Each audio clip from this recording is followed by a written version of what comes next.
লক্ষ্য একটাই, সেটি হলো দেশনেত্রী বেগম খালেদা জিয়ার যে স্বপ্ন, আমার নেতা শহীদ জিয়া যে গণতন্ত্র, যে ভোটাধিকারের জন্য জীবন বাজি রেখে স্বাধীনতার ঘোষণা দিয়েছিলেন, যে স্বাধীনতা সার্বভৌমত্ব রক্ষার জন্য জীবন দিয়ে গেছেন, আমাদের নেতা তারেক রহমান দিন রাত পরিশ্রম করে যাচ্ছেন।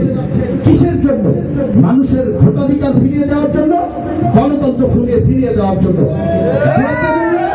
নিয়ন্ত্রণের মধ্যে রাখার জন্য, মানুষের কথা বলার অধিকার, যার যার স্বাধীনভাবে কথা বলার অধিকার, এদিকে ফিরিয়ে দেওয়ার জন্য। এই যে স্বপ্ন, এই যে সংগ্রাম, মানুষের প্রতি যে দায়বদ্ধতা, এই দায়বদ্ধতা এবারে আমাদেরকে নিশ্চিত করতে হবে। এই বিজয়, এই আন্দোলন, এই লড়াই যেটি শুরু হয়েছে, এটি কিন্তু শেষ হবার নয়।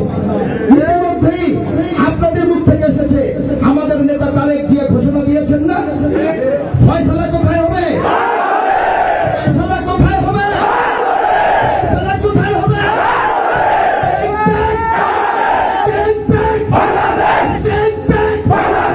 সুতরাং আমাদের নেতা যে ঘোষণা দিয়েছেন, এই শেখ হাসিনা সরকার, যাদের সম্পর্কে বললে দিন শেষ হয়ে যাবে, রাত শেষ হয়ে যাবে, কথা শেষ হবে না, একটা সত্যি কথাও বলে না। মিথ্যা কথার জন্য যদি কেউ নোবেল পুরস্কার পাইতো, ওই আলোচনায় যাব না, সময় সংক্ষিপ্ত। বক্তব্য হলো, এবার কিন্তু ফাইনাল খেলা। নির্বাচন ফাঁকি দিয়ে চলে গেছেন। 14 সালের নির্বাচন বিদেশিদের সহায়তায় ক্ষমতা এসেছে। 18 সালের নির্বাচন দিনেরটা রাতে করে নিয়ে চলে গেছেন। মনে করেছেন এইভাবে দিন যাবে না। বক্তব্য পরিষ্কার, এই লড়াই চূড়ান্ত লড়াই, বিজয়ের বাইরে অন্য কোন চিন্তাই আমাদের মধ্যে নেই। যদি বাঁচতে হয়, বাংলাদেশের স্বাধীনতা সার্বভৌমত্ব যদি অক্ষুণ্ণ রাখতে হয়, আমার বিধবা মায়ের মুখে যদি হাসি ফুটাতে হয়, যে ভাইটি গুম হয়ে গেছে, তার স্ত্রীর প্রতি, তার সন্তানের প্রতি আপনার দায়বদ্ধতা যদি মেটাতে হয়, এই লড়াইয়ে জিততে হবে। শেখ হাসিনাকে মস্তক থেকে বিতাড়িত করতে হবে। যদি সেটি আমরা না পারি,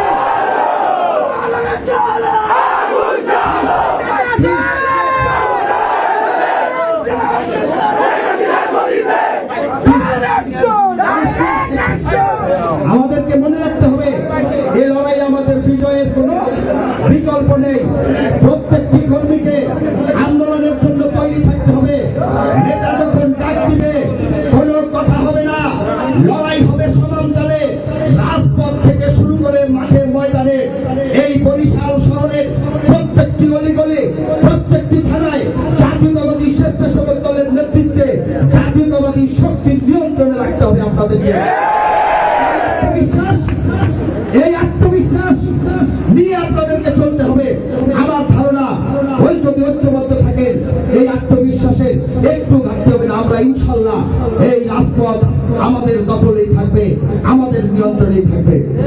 তাই বলবো, পরিষ্কার কথা, নিজেদের মধ্যে ভেদাভেদ থাকলে ভুলে যান।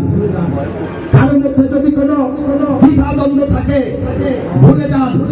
যদি কারোর মধ্যে আত্মবিশ্বাসের অভাব থাকে, দয়া করে চলে যাবেন। আমাদের অগ্রযাত্রাকে বাধাগ্রস্ত করবেন না। এই সংগ্রাম কোন ভীরু কাপুরুষদের নিয়ে হবে না। আদর্শের সৈনিক, খালেদা জিয়ার সৈনিক, তারেক রহমানের সৈনিক, যাদের বুকে সাহস আছে, যারা স্বৈরাচারকে ফেস করতে পারবে, যারা বুকের রক্ত বিলিয়ে দেওয়ার মতো মানসিকতা রাখবে, তাদেরকে নিয়ে এই সংগ্রাম হবে। এই সংগ্রামে আমরা প্রত্যেককে অংশগ্রহণ করব।